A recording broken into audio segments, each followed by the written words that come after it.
Morning, good morning, good morning. When the Lord was about to take Elijah up to heaven in a whirlwind, he and Elijah were on their way from Gilgal. Elijah said to Elisha, "Stay here, please. The Lord has sent me on to Bethel." Elijah replied, "As the Lord lives and as you yourself live, I will not leave you." So they went down to Bethel. The Gil prophets who were in Bethel went out to Elijah and asked him, "Do you know that today the Lord will take your master from you?" He replied, "Yes, I know that. Be still, have peace." Woo, he bad as hell. Hold on one second. Let me share my live.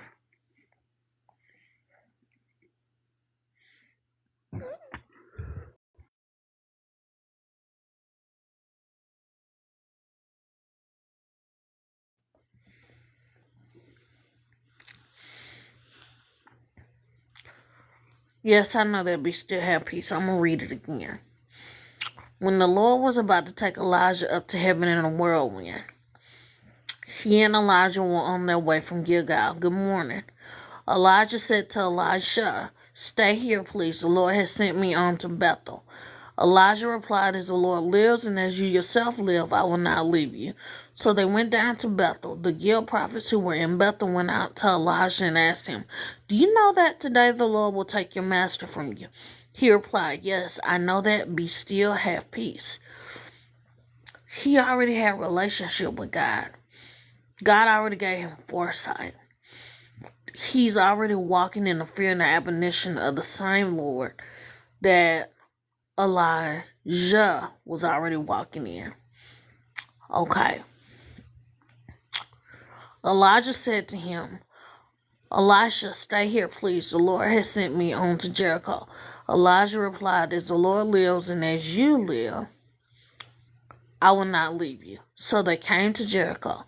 The Gil prophets who were in Jericho approached Elijah and asked him, "Do you know that today the Lord will take your master from you?" He replied, "Yes, I know that. Be still, have peace." Woo, you bad as hell. It's good to have a relationship with the Lord because he'll tell you. He said, "Before these things spring forth, I tell you of them." He said, "Trust me." He said, "Be still and know that I am God." I don't know who that's for this morning, but be still and know that I am God. Stand still and see the salvation of the Lord. This is for someone who's already been working their faith. This is for someone who's already been believing God. This is for someone who already has a relationship with God. This word right here that I'm saying right now is for someone who's already been receiving rooms and discord and the Holy of Holies. And he's saying, "Be still and know that I am God." Trust him. He said, "I'll fight your battles." Remember 2 Chronicles and 20? They had enemies everywhere. But when they went to see where their enemies were, they had all defeated each other. And the only thing that was left was the spoil. So be still and know that I am God. Okay. Elijah said to him, "Stay here, please. The Lord has sent me on to the Jordan." Elijah replied, "As the Lord lives and as you yourself live, I will not leave you." He knew that. He knew that he wouldn't leave him.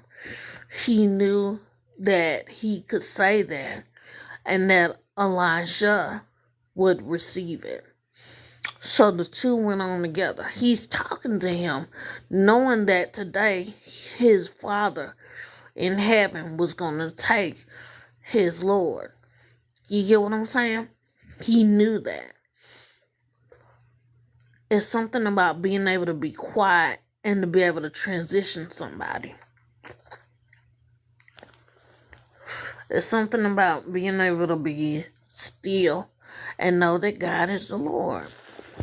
Because sometimes the Lord will have you tell him, and sometimes he won't. Sometimes he'll tell you to be quiet. So the two went on together. 50 of the Gil prophets followed and stood facing them at a distance, while the two of them stood next to the Jordan. 50 is the number of Jubilee. That was God setting up a signal, saying today he will have his Jubilee. You get what I'm saying? He didn't say paradise, he said Jubilee. Elijah succeeds Elisha. Elijah took his mantle, rolled it up, and struck the water. It divided, and the two of them crossed over on dry ground. His mantle, his anointing, that which he used to walk in the glory, that which he had faith stored up in. He used that to divide the water. And the two of them stood in agreement. He said, when any two or more gather there in my midst to bring the pass what was said, he said, and it shall come to pass. He said, my word is established out of the mouth of 2 or 3 witnesses. When they had crossed over, Elijah said to Elisha, request whatever I might do for you before I am taken from you. Elijah answered, may I receive a double portion of your spirit? He replied, you have asked something that is not easy. Still, if you see me taken up from you, your wish will be granted, otherwise not. He kept using the same word. Still. He said, yes, I know that, be still. He already knew what to ask for, and his response was the same. And out of his mouth came an agreement to heaven. He said, I only do what I see my Father do, and I only say what I hear my Father say. Who has known the mind of Christ that he may instruct him? So, still, if you see me taken up from you, your wish will be granted, otherwise not. As they walked on, still conversing, a fiery chariot and fiery horses came between the two of them. And Elijah went up to heaven in a whirlwind. And Elisha saw it happen. He cried out, my father, Israel's chariot and steeds. Then he saw him no longer. He just saw him separate water. He just saw him be faithful. He just saw him say and do everything that God told him to do. To his last breath, he was being obedient. But his body was not left there. He gripped his own garment, tore it into 2 pieces, and picked up the mantle which had fallen from Elijah. One translation says he ripped the mantle from Elijah. And I don't know that if that's exactly true, because remember, Saul had his mantle ripped from him.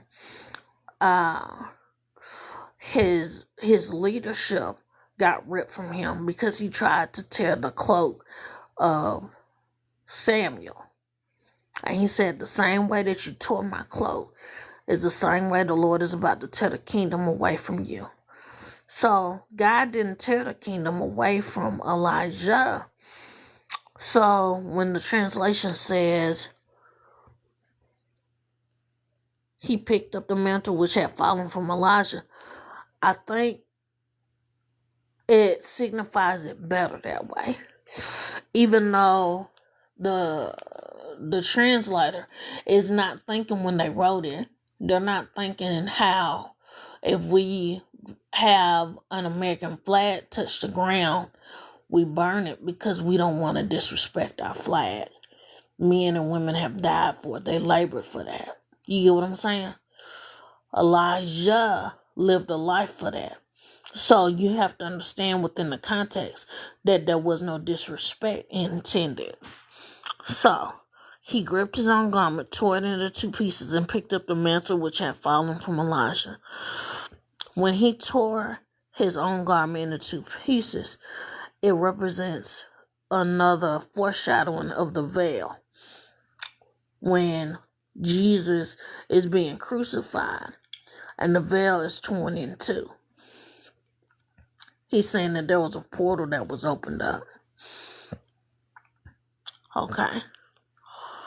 So he gripped his own garment, tore into 2 pieces, and picked up the mantle which had fallen from Elisha. Then he went back and stood at the bank of the Jordan, wielding the mantle which had fallen from Elijah. He struck the water and said, the Lord, the God of Elijah, where is he now? He struck the water, it divided, and he crossed over. Now, when he said that, he wasn't saying that that's just how they used to talk. He wasn't saying that wasn't his Lord or that wasn't his God. He's just saying, I'm putting you in remembrance of your word, Lord. He just did this. In an earlier passage, they both walked over on dry land. He said, I've seen you do this before. I've seen you do this before. I've seen you do this before. What have you seen God do in your parents' life that you're not reminding God that he needs to do in your life? You were there during the healing of the sick, and you were there during the laying on the hands. I'm the same God then that I am right now. But you don't command ye me. You don't put me in remembrance of my word. He said, rejoice, he said, when a rebuke comes. He said, blessed are those who are not offended in me. He said, you have seen me perform miracles, signs, and wonders. For these signs do follow those who believe. But you refuse to walk in them. He said, this day, have mercy upon yourself and begin to walk in what God has called you to walk in. That's the word of the Lord today. God bless y'all. God bless your heart and all your parts. And I'll see you again in a little while.